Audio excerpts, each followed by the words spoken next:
welcome to Movie Ticket Stub, where we'll be talking about movie-related topics and the movie theater going experience. This week, we're going to be talking about Pan's Labyrinth. So I guess I should have looked this up beforehand about off to a good start already. So yeah, there we go. So Pan's Labyrinth is 2006.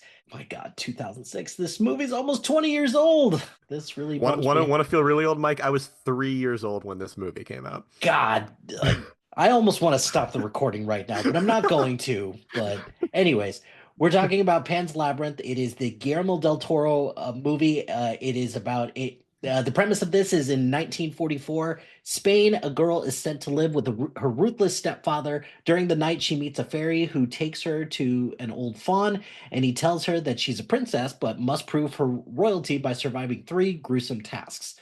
So here to talk about his movie theater preferences and then talk about Pan's Labyrinth, which I hear he's pretty fond of. It is the editor and founder of Knock on Wood, Sif Pop contributor, just kind of an overall just jack of all trades when it comes to the entertainment industry and Hollywood. I've got Rowan Wood here. Rowan, welcome to the show. How's it going? It's going well, Mike. It's a pleasure to be on. We were talking beforehand about how it's been so long since we actually spoke to each other, and yet I hear you every week talking about Daredevil, and so I feel like I'm talking to you and having a conversation every week, even though, it's not actually, there's no actual It's conversation to be had. yeah, even though it's not directly, we like to think that we're speaking to somebody out there and hopefully somebody agrees with some of our Daredevil takes, or maybe it's a case where it's like, Mike, what are you thinking? Like what are you talking about Hey, when it comes to sometimes it can be Daredevil? both. You never know. That is very true. Yeah.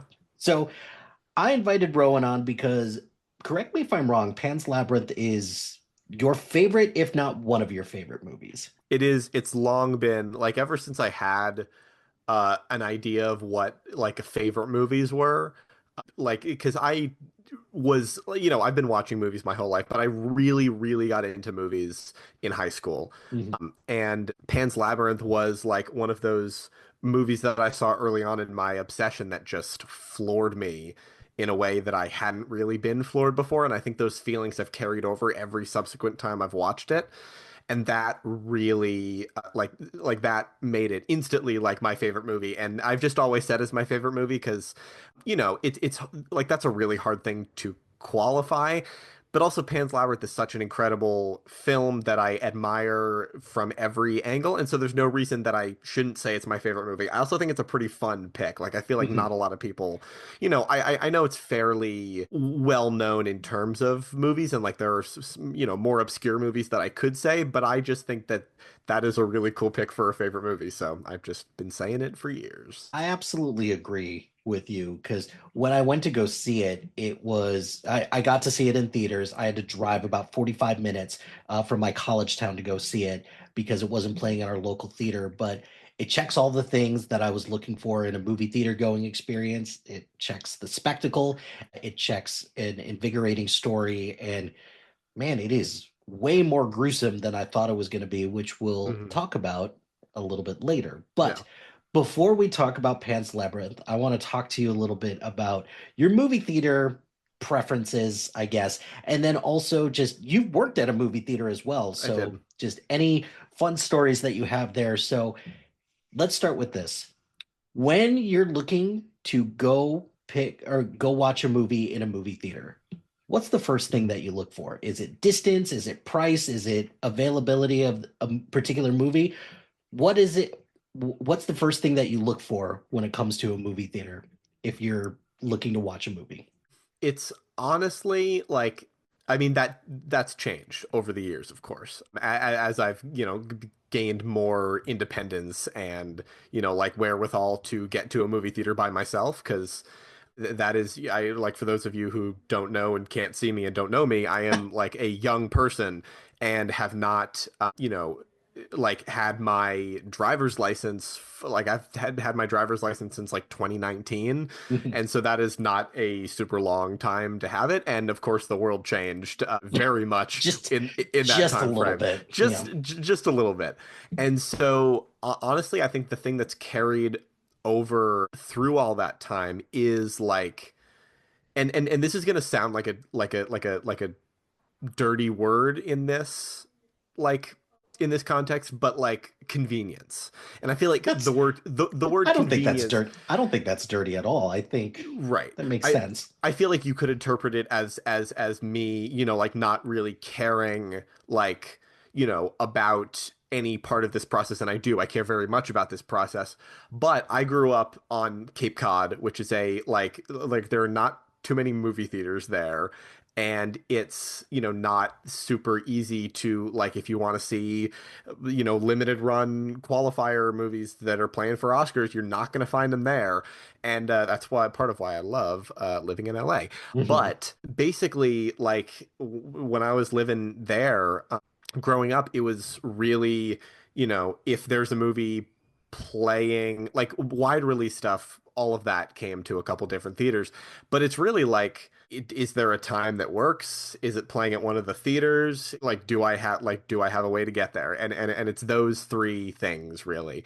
But living here in Los Angeles, those are like a lot of those things are not really factors. Like everything is playing all the time, and if Hmm. I want to see, if I want to see like Aliens on any given weekend, I could just like I virtually guarantee it. There's a theater playing it at this week or like sometime in the months surrounding it. But yeah, I honestly like mostly, so I have AMC A-list because I don't have a lot of money because I'm, I'm a young person living in LA. Right. And so most of the movies I try to see mostly at AMC because movies are so expensive nowadays. Like it is, I know that is a tired discussion, but movies are so expensive. And when I keep seeing all of these theater companies being like, we're putting slides and zip lines and like like buffets inside our movie theaters to make people come.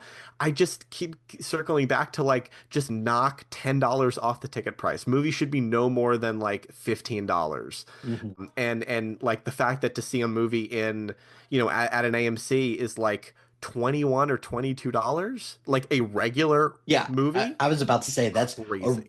a regular movie that's not IMAX screening. That might be like a matinee Right. screening, not so much one like at night, and Hmm. that's like during the week as well. That's not Right. like because I remember when I lived in LA, the kind of the shock value that I had when it came to like movie ticket prices, because LA was the first place that I lived where I had to pick my seat. And now Hmm. that's like standard across the board. Right. And I get why they did it because they want to make sure that they're maximizing all the seats in the theaters, but also they want to make sure that people are ponying up the money and making sure that like even like young kids, there's no like difference in price when it Hmm. comes to movie tickets. It's like, nope, you got to pay for a seat for them as well. And Right. it's also a bit of a deterrent as well. Yeah. Don't bring little kids to, certain movies, which is partially what my story is about. So when it comes to Pan's Labyrinth, but so you answered one of my other questions as well, is that if you prefer AMC or Regal, do you have any other movie theaters that you went to a lot as, a kid 10 minutes ago? Or if there is just any theaters in LA or at home that you're just the most fond of? So AMC is my chain of choice out Mhm. here in LA. Back home, it was there were only two chains on all of Cape Cod, and one of them was a Regal, and so I would and that one was near where I went to high school, and so I would go to that semi-frequently, especially in the last couple years of school.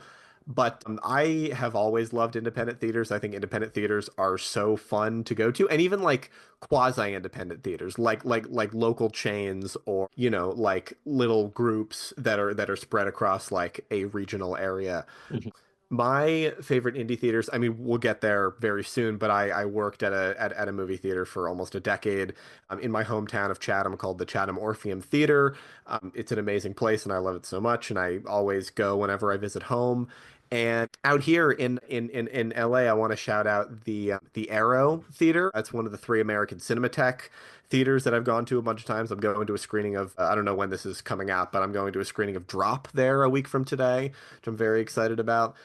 And the Frida Cinema in Orange County, we Mhm. just saw a Scott Pilgrim picture show Oh, the other nice. night, like a Rocky Horror style like interactive thing. The interactivity was not the most fun part of it. The most fun part of it was going to it with people I love and just enjoying a movie that we all love.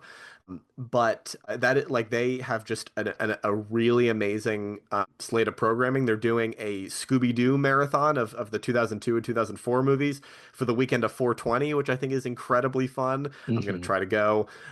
And yeah, I just like I was telling, maybe future friend of the show, Davis, and my partner in life, Davis, earlier today that like I love movies. Like I think movies are just the best, and I'm less picky than I think a lot of people are about things to do with movie theaters. Like I am not like I like, when seats are comfy, but I'm not like I don't, necessarily care for all of the accoutrements that a lot of theaters are trying to, outfit themselves with these days to try to make people come in. And it's just like I do think it's getting a tad ridiculous. And I think people, I mean, like just like we said before, you need to lower ticket prices, Hmm. and that is, I think, what should be the bottom line on this. But I think that this is something that they'll probably be, throwing around for years and never actually doing. So, And yeah. that's sad because I fully Hmm. agree with you that it's so expensive just to go to the movie theaters, and that's if you just want to watch the movie, let alone Exactly. eat, let alone have something to drink, let alone, have like a decent seat. Yeah, it's a bit of a bummer for that. And also most of the time, granted, I enjoy going to the movie theaters alone, but you also want to go with other people. And if you're going with a group of people, sometimes it just gets even more expensive. So that's a bummer too. Yeah. No, I fully agree. So, talking about some other movie theater preferences, do you have a snack of choice or a drink of choice depending on the movie theater you go to? Jump back in. So the question that I have for you is, do you have a preference on snacks, food, drinks, anything in particular, knowing that it is dependent on theater because Mhm. some theaters have Pepsi, some theaters have Coke, but is there just kind of anything that your usual go-to for snacks, food, or drinks? So fun thing about me is that I don't drink anything apart from water, so the drinks are never really a problem for me. Mostly just get popcorn, and I know that is might sound a little boring, but I mean it's the movie snack for a reason. Like it Oh is yeah, for kind of sure. unmatched because not only does it satiate like hunger, it also makes you feel bad if you eat too much of it, and it in turn also makes you hungrier. So Exactly. it is really like perfectly designed to be consumed. I mean, popcorn entertainment is a great term because you're just shoveling popcorn into your mouth, Hmm. without really regard for anything, which I've been I've been the self-inflicted victim of many times. But like sometimes I get candy, but it always comes back to popcorn for me. Yeah, popcorn is the standard bearer, and yeah, that makes perfect sense for that. Previews. Do you make sure to get there early to watch previews? Is that a big thing for you, or are you, kind of subscribing to the no frames, just don't want to watch anything? I'm kind of right down the middle. Like I enjoy trailers. I think trailers are a really interesting art form in Mhm. themselves. But if it's a theater that I've been to before, I'm not gonna rush. Like if it's a Mhm. theater that I get to, like our AMC is like 10 minutes away, I will leave, like 5 minutes before the projected showtime because I know how long the trailers are and I know where to park and I know everything and it's very easy to get there. If it's a theater I've never been to before, I make sure to leave extra special early Mhm. just because I don't necessarily like I don't know how to get to like, I don't know what parking looks like. I don't know what, like there was I'm forgetting which place it is now, but it's I went to see that movie The End that came out last year. It was like one of the only theaters in our area that was playing The End. And so I went there and I had to park in this like it seemed like there were like 12 floors of this parking structure, and then I had to figure out where to get to the mall from the parking structure and Yep. where in the mall the AMC was. And so I just try to avoid situations like that by putting plenty of time. And it turns out I was the only person in that theater, so Mhm. that was fun. I got to like walk around in that theater and just like, because it was a giant screen, so I could see it. Sorry, see it from like, which seat I could. My God, my brain just stopped working for half a second. I could see what the screen looked like from all different parts of the theater, Mhm. and that was fun. I'm never a person, I will say, I will never use my phone in a theater, and I will never be annoying to anyone else unless I'm alone, and the only person I could be annoying to is myself. Then I will maybe like react verbally and stuff like that, just because I can, and because no one's getting hurt by it. That's actually a question that I did have on this, is that Mhm. audience participation, and not talking about like a 4D experience, or if there's something that does require audience Right, participation like that from a Scott Pilgrim like yeah, picture show style that but I mentioned I'm earlier. talking about clapping, I'm talking about cheering, I'm talking about all that stuff during a movie. Yay or nay? Well, I was 16 when Avengers Endgame came out, and I don't think that experience would have been complete without the cheers and applause. That is different though, Okay, because okay, okay. that is 10 plus years Right. Well, of no, you're right. But like, with like Star Wars The Force Awakens, like I just turned 13 when I saw that, and it was like the audience reactions were a part of the experience for me. Mostly, I do not love when there is audience participation of any kind. I feel like most people are pretty well behaved in movie theaters these days, at least in my experience. But there are a lot of people, like not a lot of people at any given showing. Like it's really only a couple people at any given showing, if we're unlucky. But Mhm. most people are pretty good about it. And then there's just the people that like don't really seem to get it, and that No, just like it is confusing to me, and also just rubs me the wrong way because I feel like in this age of the internet and having access to technology all the time, you shouldn't theoretically you shouldn't be tempted to check your phone all the time because you have it on you. If you need to, you can just step out and check it and then step back in, and you theoretically wouldn't even have to miss any of the movie if you just stand in the entryway to the theater. But, some people feel the need to scroll on Instagram while yeah, they're Rowan, what happens if I miss a very important Facebook post yeah, that I exactly. didn't think that I was going to see or react to in a timely manner? What happens if I can't even finish the sentence because it's ridiculous? And It would be unfathomable yeah, to so miss something like that. I hear you there, and there's nothing that kind of irks me more than when people cheer during the most ridiculous parts of movies. And granted, I don't participate in it, but for the most part, I kind of give like it sucks to say because it feels like old man yells at cloud, but there's some times where I just give people dirty looks. I'm like, guys, we're not at a play. This is a Yep. movie. They cannot hear you. And it's always so awkward when it's only like one or two people cheering. And I'm like, good. I hope that Right. you get Yeah. embarrassed about that.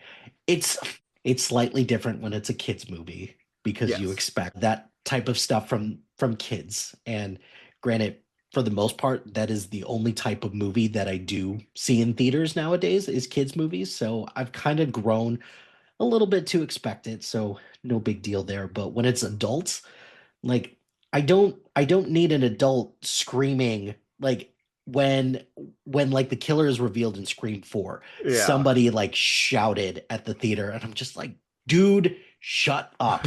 Stop Nobody talking. cares. Stop talking.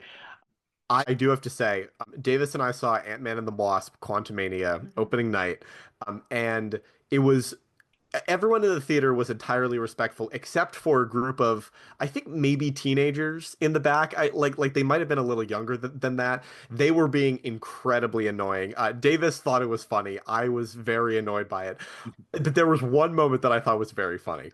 When Modoc is revealed, there was just silence in the theater because there was no there's no dialogue or anything. Silence in the theater. One of the kids, like as loud as they possibly can, goes, "Bruh," and like we died laughing. because it is admittedly a very like it's a ridiculous design, and I think that warrants a reaction like that. But 99.9% of the time I'm gonna hate that. That was the one time, and like it's Ant-Man and the Wasp: Quantumania. It doesn't really matter.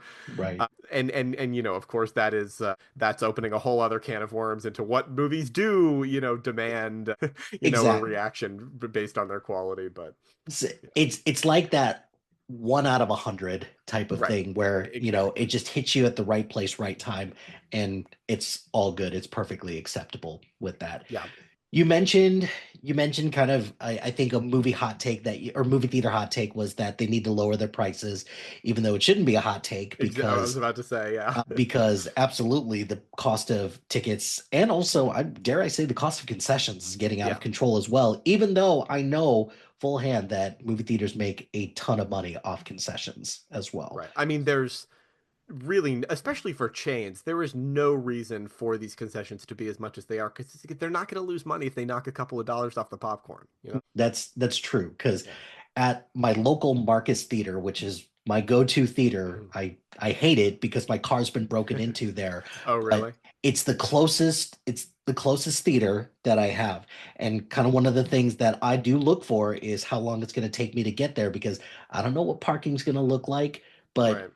I will drive a little bit further away to give myself a little bit of peace of mind to know that my car's not going to get broken into. Totally. Yeah. So, but do you have any other movie theater hot takes before we move on to any movie theater stories or kind of movie theater antidotes of you working at a theater?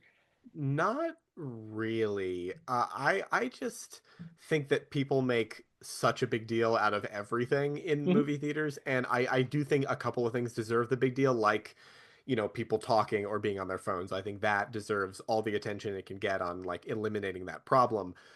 But I just think people need to like maybe chill out a little bit and just like understand that we're all going to have this like communal experience Mhm. in like a very nice space, like the way that a movie was meant to be seen. And so I think people just like need to relax and understand that like everyone is there for the same reason and we should all just have fun. And that is a philosophy I would apply to many things in life, but I think it especially applies to this.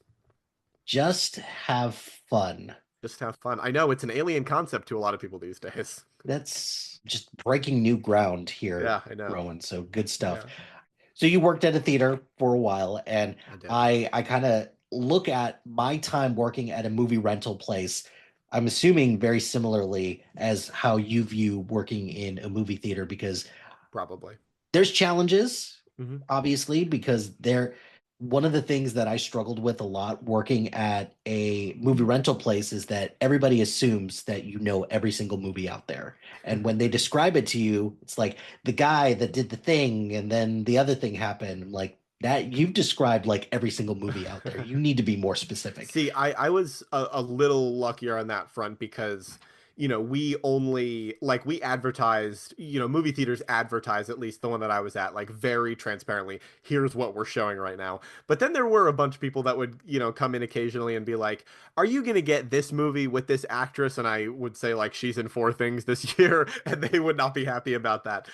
But like most of the time, that was not really an issue, which I'm very thankful about because we got people like that, but luckily they didn't have the, like the grounds to ask questions like that because they didn't need to. Right. So let's move on and let's talk about Pan's Labyrinth then. Cool. So Amazing. have you ever seen Pan's Labyrinth in theaters? So I didn't see it in theaters when it came out. Because you Yeah, mentioned that you were 3 years old I at the was indeed, very very yes. very beginning, which that's fair. You don't want to take a child to go see Pan's Labyrinth. Exactly. Yeah. I mean, apart from the fact that, of course, they wouldn't understand everything that was going on, they wouldn't even remember it. So why bring them to a movie that they wouldn't remember? Right. So the movie theater that I work at, the Chatham Orpheum Theater, would, especially in the last couple of years when I got a key, I would come into the theater both at night after they close and in the morning before we would open to watch stuff on the big screen, specifically stuff that had come and gone or like streaming stuff that I wouldn't be able to watch really. Like I watched the morning that Prey came out on Hulu. I came in 2 hours early. I threw that up on our biggest screen and I watched that, and it was incredible on the big screen. And so that is like something that I felt very lucky to do. I could just plug my computer in, or I could bring a Blu-ray in or a DVD and play that as well. I I have now seen one of my favorite movies of all time, Game Night, no less than 3 times at that theater, Nice. because that's a very fun movie. Another one that I missed in on its first run, but that is just like a fun movie to bring people to Hmm. watch. Yep. But Pan's Labyrinth, I saw it at that theater. I brought in my Blu-ray and we watched it one night. I think this was it last summer? No, it was 2 summers ago. It was summer of 23. But that was the first time I'd seen it on the big screen, and I would love to see it again if I get the opportunity. But that inspired me to start a list of movies that I would love to see on the big screen, which Hmm. is still going strong today. Because despite living in LA, like it's hard because if there's one showing of The Shawshank Redemption, at this time, if you can't make that time, you got to wait until the next time it comes around. So that is like the roadblock in the way of seeing all these great movies. The other unfortunate thing about having that kind of be an experience in LA is that you unfortunately are not alone in thinking that, like, hey, I Exactly. want to go see the Shawshank Redemption on the big screen Mhm. at this like one time at this one theater, like all the way across Right, this LA. one theater that has like 150 seats Yeah, with like 400 people that want to go. exactly. And that was something that I ran into a bunch of times when I lived in LA as well, is that hey, there are some times that there were some times that I wanted to go to a theater and it was sold out because, you know, obviously it'd be sold out because LA is huge. Like Mhm. LA proper is not that big, but Right. LA encompasses like The county is most like of massive. most of Southern California that isn't part of Orange County or that isn't part of San Diego. So that that was always one of the tricky experiences that I had when living in LA, is that you have to be strategic about if you want to go to like a specific thing. And this was back in the day when like pre-ordering tickets wasn't really like a big thing. Right. And luckily that's a thing now. So, Yeah, but that does for like very limited things make it kind of cutthroat. Like you gotta really be available at this time that it's going on sale, and yep. a lot of the times they don't even give you a time frame that so you have to be just vigilant about it. Yeah, you just have to be in the know. And Hmm. then to be in the know, you just need to get to know like the nuances of a particular theater, or if there's like Hmm. a particular anniversary of a show that's coming up. There's certain things that are like traditions in LA. So like for example, when I lived out there, I went to go see The Nightmare Before Christmas Hmm. on at the El Cap Theater. They did it in Nice. 4D because, and by 4D, it's just, hey, they've got Christmas lights up, which granted, the El Cap Theater is beautiful and the Christmas lights, it's cool. And then they have a giant fan blowing wind. That's really about it. But it was still a cool experience, but Yeah. you also have to get your tickets far in advance because there are tons of people out there who want to go see that. Hmm. So I hear you when you say that. So Pan's Labyrinth. Yes. I went to go see Pan's Labyrinth. It was about 45 minutes away from my college town, which we only had one theater in town, and there's no chance in hell that they would play anything like this because they would only play, the quote unquote popular movies, or Hmm. like the ones that's going to guarantee to get people to to sit in the seats. And Pan's Right. Labyrinth was a bit more of an artsy film. Also, God forbid that people have to read subtitles during Yeah. during a movie. That little 1 inch barrier is bongs It's you in just hell. So sad. too much Yeah. for some people. So I get to the theater, I pick my seat, and the first thing that happens is a guy comes up front, one of the staff members, and introduces the movie. I've only experienced this one other time in my life when somebody introduces the movie. And that is when I went to go see The Passion of the Christ, because of course they're going to be like, "Hey, this depicts like real or real instances, quote unquote, Yeah. of Jesus being like brutalized, and the last day, it's going to be an emotional experience." I'm like, Right. It's yeah, like I more of like a disclaimer than an introduction. so this one was a disclaimer Oh wow. because they said this is not a children's movie. So if you brought your children to this movie, I would strongly encourage you to get up, get a refund because this is not a kids movie. And I can only think in the back of my head that they have to give this disclaimer because they've run into this problem before. Right. I look to my right, maybe, 7 or 8 seats down, and there's a kid there. And the dad is like, "We'll be fine. It's all good." Like, okay, Famous great. last words. Famous last words. So we're watching the movie. For the most part, the first like 15, 20 minutes of the movie ain't that bad. And then you get to the part where it's like, oh my God, this movie is going to be really violent. And that is the part where Ophelia's stepfather bashes a guy's face in Yeah. with a bottle. So, That's like the point of no return where like A, this guy is irredeemable, and B, like this is a going to be a not just a dark movie, but a disturbing one as well. so that part happens.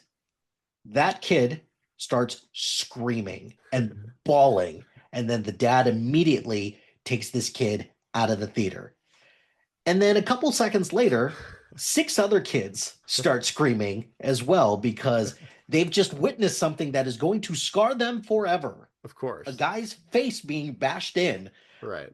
And it's like, dude, the guy gave you a warning. It's not like he's doing this just to be a jerk about this. Right. So I will never forget that experience watching Pan's Labyrinth. And then when I lived in LA, the theater that we went to a lot because my roommate worked there was the ArcLight in Hollywood. And Have I never got the chance to go, which really bums me out. That in the Cinerama Dome I would love to go to, but I don't know if I'm ever going to get the chance. I it was I loved going to the ArcLight. It's a beautiful theater. The dome is a fun experience.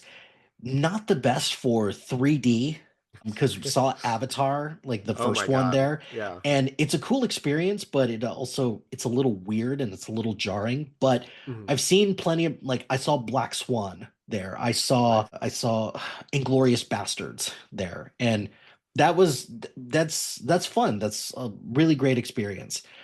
Yeah, if they ever open it back up, definitely Mhm. that's definitely one to go to because that Definitely. theater is an icon now. Yeah. So, but Pan's Labyrinth, one of the things that I loved about watching Pan's Labyrinth in theaters was just the visual spectacle because there's obviously CGI in certain parts, but there's a lot of practical effects as well. Mhm. So, since you have gotten to see it in theaters recently, what are some of the things that you just loved about watching Pan's Labyrinth on the big screen? I observed that, and this goes for most movies released on the big screen, but Pan's Labyrinth especially. I mentioned it was dark thematically. It's also very dark visually. Mhm. And when you're watching at home on a TV, there's going to be some light around you. It might not be the sun streaming in, but there's some light somewhere. And even if you're in the dark, you can see the things around you.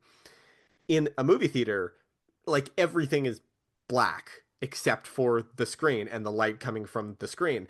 And when the light coming from the screen is very limited, everything that's not black on screen pops in a way that it would not on a home television. So I Mhm. was really impressed with that. I thought that that was extremely cool. I think of specifically the first scene where the fawn appears Mhm. when he sort of like melts out of a tree. And sort of detaches himself and becomes his own thing. That was just like because he's hidden in shadow. The tree is hidden in shadow, and then it comes into light like immediately before he pokes out, and that just pops so much better when there are no other lights around you than it does when you're watching, like, not to knock watching a movie on your couch. I do it every day, and I love it, but there is just like that's another like strong argument for the theatrical experience. and Mhm. and not to mention the sound. Like I watched it, as I mentioned, at the Chatham Orpheum. They actually just revamped their sound system again. They don't have Dolby Atmos sound, but they do have a Dolby sound system now, and it sounded what they had before when I watched Pan's Labyrinth there was incredible. And I cannot imagine what it sounds like now. But Mhm. there is just so much that is better about seeing stuff in theaters. Mhm. And I like that's why I've been really vigilant about keeping this list of movies I want to see in theaters because like there are so many movies that I saw at home for the first time that I bet I would love even more if I had seen in like when I eventually hopefully see them in theaters. But yeah, like one of my dreams is when I hopefully when I one day own a house is to have a home theater, of some kind. I know friend of the show Keith does have a home theater. It's amazing. Davis and I stayed with him for a couple of days when we drove out west. It was amazing. It is such a fun place to watch a movie. And so like that is I think the closest you can get at home to, like recreating the theatrical experience. I know I've strayed far from the question, That's all but good. like there is so much that is improved by watching on the big screen that you would never even think about if you're just watching at home.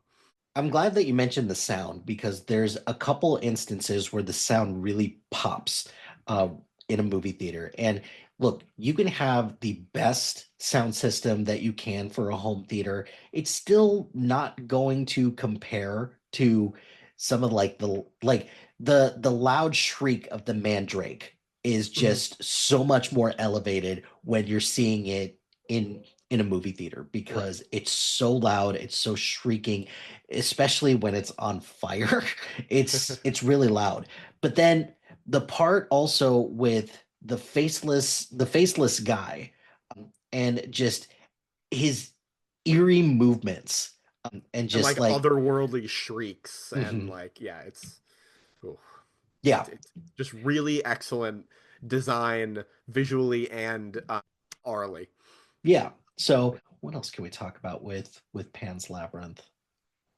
And I guess we'll just anything else that you wanna mention about Pan's Labyrinth that It's a movie that I believe if you can see it in theaters and have that be your first time, I think you should. Like that's a mhm, movie, like not to say that it's a bad movie when you watch it at home, but I just think all movies are better if you watch them in the theater for the mhm, first time. And I think Pan's Labyrinth is like, and I say this as someone whose first time was not in a theater, but it is just incredibly, it's just a much, like it's a different experience and one that I wish I could have had. mhm. And so if I can convince even one person to go see it when it plays at a rep screening somewhere, I will have done my job.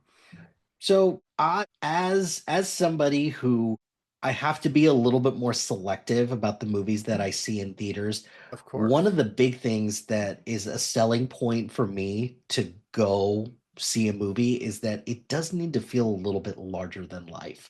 Hmm. And a fantasy movie like Pan's Labyrinth is something that's tailor-made for a theater going experience because you're whisked into this magical world.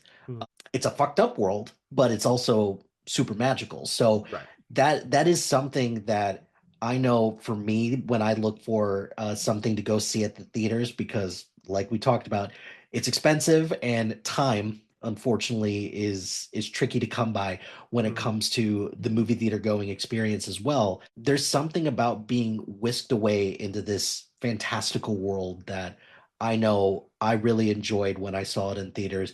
And I agree with you that if there's ever a chance to go see something in theaters, to take it because also it's a world of difference seeing it, when you see something and you experience the reactions with other people, it's it's a way kind of like validating that like, oh, we're all having the same experience, we're all having the same reaction, but also it's just a very fun communal experience even if somebody starts crying in the middle of the theater or they who like woot and holler whatever. So Right.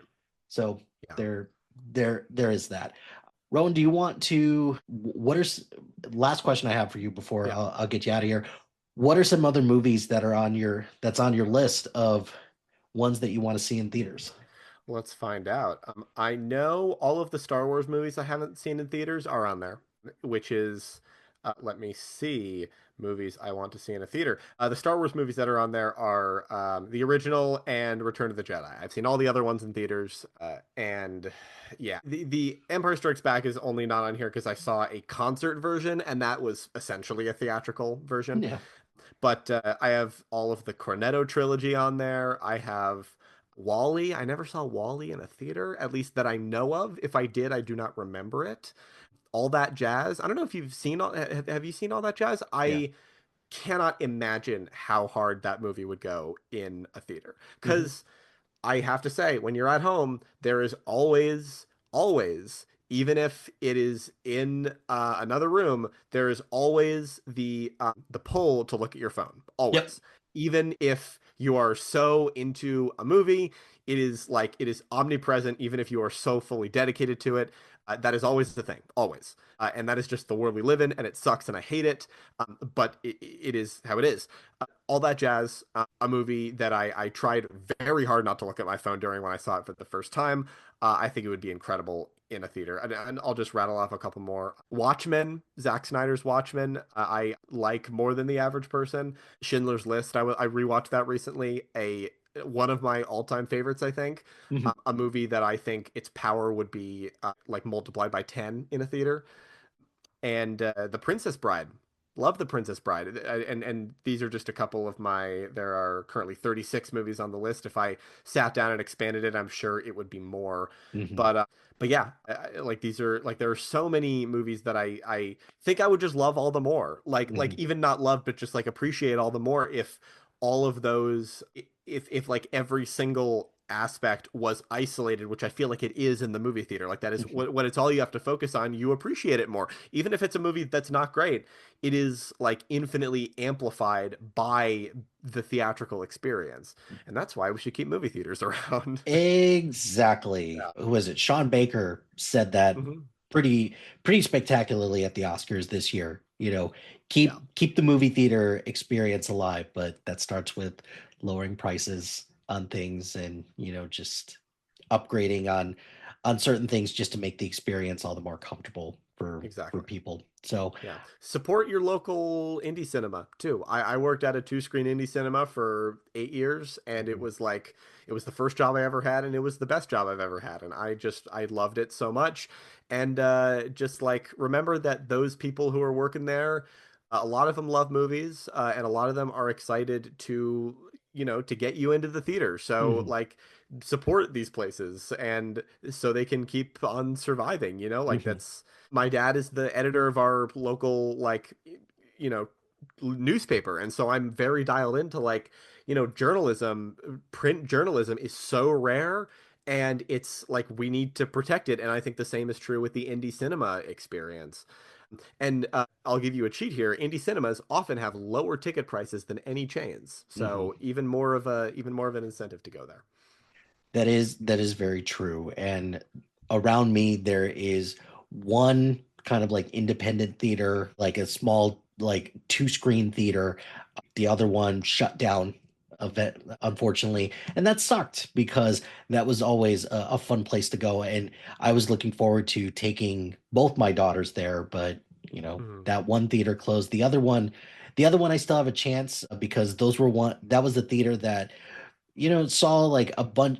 I saw movies like Can't Hardly Wait there and Mhm. saw Right. I Know What You Did Last Summer when it was like kosher for a guy to walk down the center aisle dressed up as the guy, like the main killer from that. And that was like, oh, this is so cool. But like now it's like, dude, what are Am you I doing? am I gonna get stabbed? Yeah, like, dude, what are you doing? Like, Yeah. please stop. But Right. all of this to say, yeah, for sure. Go support your local theaters. And if you have a chance to check something out in theaters, definitely do so. But Rowan, thank you very much for coming on and talking about Pan's Labyrinth and just the movie theater going experience for yourself.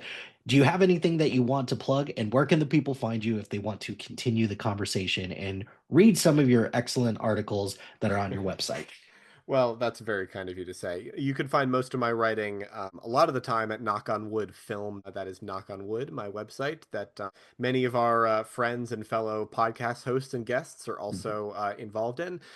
And I don't know, rowing a boat on Letterboxd and Instagram. You can listen to Runtime Babe, which is another podcast I do with Davis, who has been mentioned a couple of times throughout this episode. And yeah, I mean those are the things I got going right now. There might be another podcast in the future, but you know, who knows? We're busy. We don't all have time like you, Mike, when we could start just another thing here and there, willy-nilly. What are you talking about? I don't have time. I'm a sadist. Like that is exactly Exactly. what this boils down to. But check out Rowan's writing and then Rowan's podcast as well.